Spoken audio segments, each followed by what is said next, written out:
morning, my dear brothers and sisters. Tignan nyo naman yung katabi nyo at sabihin nyo, good morning. My dear sisters and brothers, our readings this morning remind us of two things. Number one is, let us build bridges instead of walls.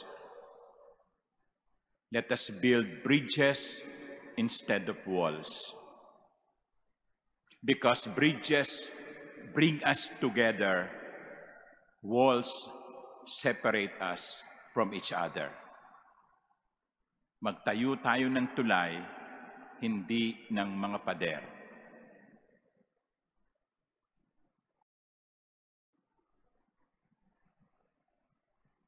Someone came to Jesus, John, reporting that someone is driving out demons in your name, according to John.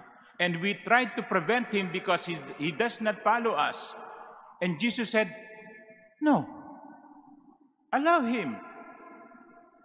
Allow him to do what he's doing. Because whoever is not against us is for us. Pinagbawalan niya si Juan. Huwag mong pagbawalan yung gumagawa ng ginagawa natin. Ganun din, in the first reading from the book of Numbers, it was reported to Moses by Joshua, Eldad and Medad are prophesying. They are doing what we are doing. Let's stop them. And Moses said, no, don't stop them. I wish there will be more prophets in the land. And that is the problem with many of us, that we try to divide ourselves. We separate ourselves. They and us. Kayo, kami. Sila, tayo. Kakamping, DDS. Liberal, conservative. In the United States, Republicans versus Democrats. There is always the tendency to separate one another. But Jesus said in the gospel, if they are doing the same thing that we are doing, they are not our enemies. If they are doing what we are doing, they are our friends. Tayo mga Pilipino, minsan malakas ang regionalism natin no? Mga Ilocano, Kapampangan, Tagalog, Cebuano, Waray, Bicolano. Kaya kahit sa ibang bansa, Association of Bicolanos in California. Yan. Association of Ilocanos in Hawaii. Hindi mo makikita yan sa mga inchik. Sa kanila, Chinatown. Yun lang, Chinatown. They don't care whether you're from mainland or another land. You're Chinese, you belong to us. Chinatown. Of course, iba yung Bamban Mayor. No? Okay, that's another story.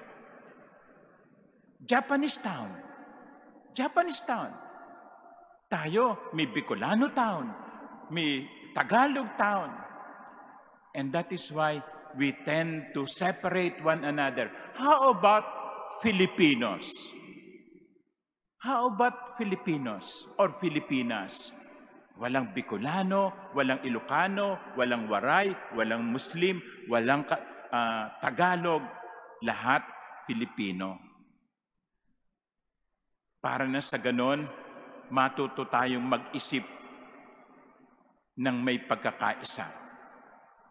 Kaya siguro hindi tayo magkasundo-sundo Ang dami-dami na nating isla, ang dami-dami pa nating region, ang dami-dami pa nating mga pagkakahiwalay. Let us make the Philippines one. At yun palagay ko ang unang paalaala sa atin ng mga pagbasa. Magtayo tayo ng tulay, gibain natin ang mga pader na naghihiwalay sa atin. Because bridges bring us together, walls set us apart. The second reminder to us of the readings is, nothing is more important than the salvation of our souls. Walang mas hihigit pang mahalaga kaysa sa kaligtasan ng ating kaluluwa. I'm sure the Lord did not mean it literally when He said that if your foot causes you to sin, cut it off. If your eye causes you to sin, pluck it out. Maybe for some, it is the tongue. Kasi yung tongue, diyan nagsisimula ang chismis no? Diyan nagsisimula ang paninira. So siguro, pwedeng sabihin ng Panginoon, kung ang dila mo ay nagiging dahilan ng iyong pagkakasala, potulin mo. Ay palagay ko, marami sa atin magiging pipe. But what does it mean? Does it mean that Jesus would like us to cut off our foot, to cut off our hand, to pluck out our eyes? No. But what He means is that nothing is as important than the salvation of your souls. So, sa makatwid, kung ang isang bagay ay nagiging dahilan ng iyong pagkakasala at hindi ka makapapasok sa langit, talikuran mo ang bagay na iyon. Kung ang isang lugar na madalas mong puntahan ay nagiging dahilan ng iyong pagkakasala, tumalikod ka sa lugar na iyon, sapagkat mas mahalaga ang kaligtasan ng iyong kaluluwa kaysa sa panandaliang kaligayahan na natatagpuan mo sa lugar na iyon. Kung ang isang relasyon ay nagiging dahilan ng iyong pagkakasala, talikuran mo at putulin ang relasyong iyon sapagkat mas mahalagang makapasok ka sa langit kaysa sa pagpapatuloy ng maling relasyon. Father, mahal na mahal ko siya. May asawa ka na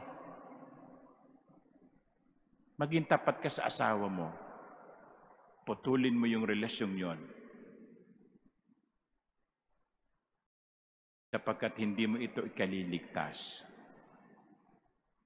Kaya mga minamahal kong kapatid, isipin ninyo, ano yung nagiging hadlang sa buhay ninyo upang kayo ay maging banal? Ano yung nagiging hadlang upang kayo ay hindi makapapasok sa langit? It can be power, it can be prestige, it can be money, no? Hindi sa lahat sagabal ang pera, ha? Hindi sa lahat ng tao sagabal ang pera. Yung iba walang pera, no? Ano magiging sagabal doon, no? Pero kung ang pera mo ay nagiging dahilan ng iyong pagkakasala, o yung pagnanais mo na magkaroon ng maraming pera ay nagiging dahilan ng iyong pagkakasala, mas mainam pang mahirap ka kaysa ikaw ay nagkakasala. Kaya magandang tanungin natin ang sarili natin. What is it that hinders me from becoming holy? What is it that will prevent me from entering heaven? Because nothing is as important or precious than the salvation of our souls. Dalawang bagay ang ipinapaalala sa atin. Magtayo ng tulay at pahalagahan ang kaligtasan ng ating kaluluwa. Let us pray for one another that we may be instruments of building bridges and that we may protect ourselves from any harm that will prevent us from entering heaven. Amen.